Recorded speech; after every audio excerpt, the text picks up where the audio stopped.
নানা নাটকীয়তা, গুঞ্জন আর চমক পেরিয়ে ১৩ জুন লন্ডনের ডরচেস্টার হোটেলে অনুষ্ঠিত হয় বিএনপির ভারপ্রাপ্ত চেয়ারম্যান তারেক রহমান এবং অন্তর্বর্তী সরকারের প্রধান উপদেষ্টা ড মোহাম্মদ ইউনূসের মধ্যকার ঐতিহাসিক বৈঠক।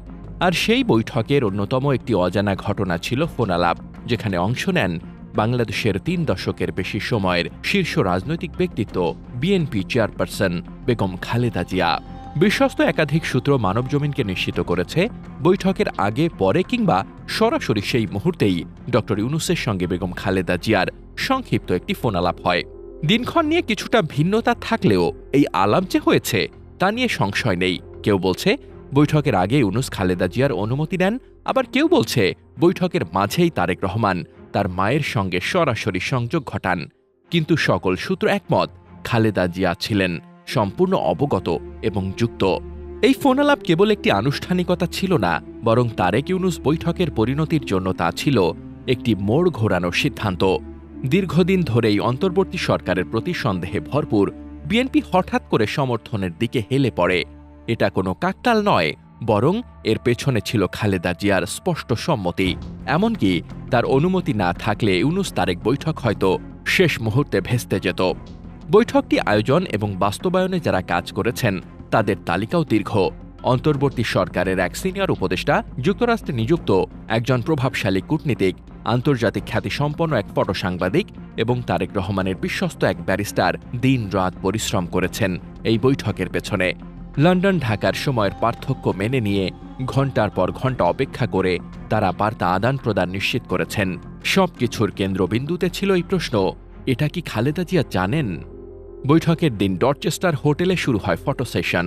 উপস্থিত ছিলেন দুই পক্ষের প্রতিনিধি, দেশি বিদেশি অতিথি, নিরাপত্তা বাহিনী ও পর্যবেক্ষকগণ। সেখানেই ক্যামেরার ফ্ল্যাশের ভেতর হাসি মুখে কিছু সময় কাটান ড ইউনূস ও তারেক রহমান। তবে এরপরে শুরু হয় মূল আলোচনা পর্ব, ১ ঘণ্টারও বেশি সময় ধরে একান্তে, দরজা বন্ধ করে। সূত্র বলছে, বৈঠকের পরপরই উভয় পক্ষের প্রতিনিধিরা যৌথ ঘোষণার খসড়া তৈরি করেন এবং দ্রুততার সঙ্গে তা অনুমোদিত হয়। এই ঘোষণা ছিল প্রায় অবিশ্বাস্য, কারণ এতদিন যাদের মধ্যে অবিশ্বাস, ঠান্ডা যুদ্ধ, রাজনৈতিক শত্রুতা চলছিল, সেই বিএনপি এখন অন্তর্বর্তী সরকারের অন্যতম সমর্থক। বিশ্লেষকদের মতে এই সিদ্ধান্ত শুধু লন্ডন বৈঠকের ফল নয়, বরং তা খালেদা জিয়ার দেওয়া সম্মতিরই প্রতিফলন। বৈঠকের নেপথ্যেও ছিল কূটনীতি ও প্রভাবের মিশেল। মধ্যপ্রাচ্যের একটি দেশের সক্রিয়তা ছাড়া বড় কোনো বিদেশি শক্তির সরাসরি প্রভাব ছিল না। তবে সূত্র বলছে, পশ্চিমা দুনিয়া এই বৈঠককে ইতিবাচকভাবে দেখেছে। এমনকি বিরোধী মত থাকলেও ড ইউনূসের সম্মাননা গ্রহণের সময় ব্রিটেনের রাজা চার্লসের অডিয়েন্স পাওয়া, যা একজন নোবেল বিজয়ী হিসেবে বিরল সম্মান, তাকে আন্তর্জাতিক মহলেও আলাদা অবস্থানে নিয়ে গেছে। যদিও ব্রিটিশ প্রধানমন্ত্রীর সাক্ষাৎ বাতিল হয়ে যাওয়া বা পররাষ্ট্রমন্ত্রীর অনুপস্থিতি, এসব নিয়ে বিতর্ক তৈরি হয়েছে। অন্যদিকে বাংলাদেশের রাজনীতিতে পরিবর্তনের স্রোত এর মধ্যেই স্পষ্ট।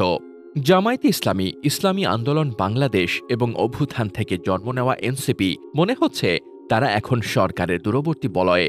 অথচ বিএনপি, যে এতদিন সরকারের সবচেয়ে বড় সমালোচক ছিল, আজ অন্তর্বর্তী সরকারের সবচেয়ে আস্থাভাজন শক্তি। সবকিছু মিলিয়ে স্পষ্ট হয়ে উঠছে, লন্ডন বৈঠকটি ছিল শুধু রাজনৈতিক কৌশল নয়, বরং নেতৃত্বের অভ্যন্তরীণ সম্মতি ও দিক নির্দেশনায় পরিকল্পিত এক উচ্চমাত্রার সমঝোতা। আর এর কেন্দ্রে ছিলেন দেশনেত্রী খালেদা জিয়া, যিনি নিজে সরাসরি উপস্থিত না থেকেও রাজনীতির এই নাটকীয় মোড় ঘোরানোর নিয়ামক হয়েছেন। তবে সময়ই বলবে এই সমঝোতা কতটা স্থায়ী হবে আর রাজনৈতিক মাঠে এর বাস্তবায়ন কতটা প্রভাব ফেলবে।